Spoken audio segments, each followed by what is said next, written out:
വന്നിരിക്കുന്നത്. ചോദിച്ചെന്താ കാര്യം? ആമേൻ ആരാധിക്കുകയും കൈയടിക്കുകയും മിണ്ടാതിരിക്കും ഒറ്റയടിക്ക് കല്ലേറിയ പറയുന്നത് സൈലന്റ് ആയിട്ടിരിക്കും. പെട്ടെന്ന് യേശുവേ എന്ന് വിളിക്കുന്ന ഒരു ഗ്രൂപ്പുണ്ട്.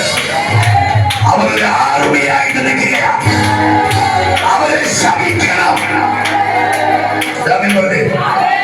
നേരെ ഈ മന്ത്രവാദി എന്നിട്ട് ഒരു മിനിറ്റ് പോരാന്ന് പറഞ്ഞ ഡോറടച്ച് മുട്ടുമടക്കി അവൻ പ്രാർത്ഥിച്ചത് യഹോവയോടാണ്. അതെനിക്ക് വിഷമായി പോയി. ആരെ വിളിച്ച?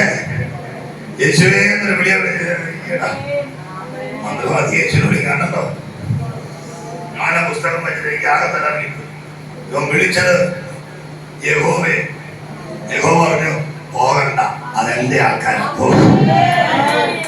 മന്ത്രവാദി തിരിച്ചു വന്നിട്ട് പറഞ്ഞു പോകണ്ടെന്നാ പറഞ്ഞ ഞങ്ങളെ പൊക്കോളം പറഞ്ഞു. ഇവര് തിരിച്ച് രാജ്യത്ത് നിന്നപ്പോ രാജാവ് ചെവിടി വെള്ളി പൊന്നും സ്വർണ്ണം ഉടുപ്പ് കൂടി കൊണ്ടുപോകണം. വെള്ളിയും കൊണ്ടപ്പോ കട്ടി എല്ലാം എടുത്തോണ്ട് നേരെ ചെന്നപ്പോ പുള്ളിക്ക് ഇത് കണ്ടപ്പോ വിളിക്കുന്നത് ഒന്നുകൂടി പോയേക്കാം. ഒരു തവണ നോ പറഞ്ഞാൽ പിന്നെ നോയായിരിക്കണം. വലിയ ആ വിഷയം പ്രാർത്ഥിച്ചോണ്ട് വരരുത്.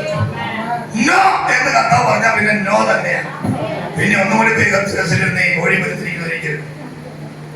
വീണ്ടും പോയി ഒന്നുകൂടി മുട്ട ദൈവം പറഞ്ഞു പോയിക്കോ. പുള്ളിക്ക് ആശ്വാസം ഇത്ര പൈസ കിട്ടി. പുള്ളിങ്ങനെ നടന്നു പോവുക. ബ്രാഹ്മൺ പറഞ്ഞു സ്വർഗത്തിലൊരു ദൂതൻ മുമ്പിൽ വാളുമായി. ബ്രാഹ്മൺ പറഞ്ഞില്ല.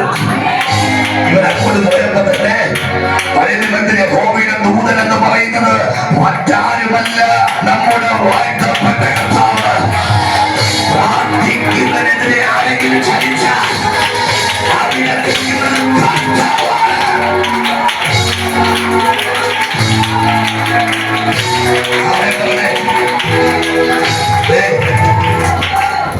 ദൈവത്തോട് പ്രാർത്ഥിച്ചുകൊണ്ടിരുന്നവൻ ദൈവം പറയാത്ത വഴിയിലൂടെ ഒരു സ്റ്റെപ്പ് വെച്ചപ്പോ അവന്റെ കാഴ്ചപ്പാടിൽ ഒരു മറ വീണു, ഒരു ഇരുട്ട് വീണു.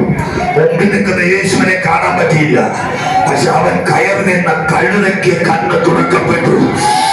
ലോക ചരിത്രത്തിൽ കഴുത സംസാരിച്ചിട്ടില്ല, മൃഗങ്ങൾ സംസാരിക്കുകയില്ല. എന്നാൽ ബിലയാമിന്റെ കഴുത അന്ന് ആദ്യമായി.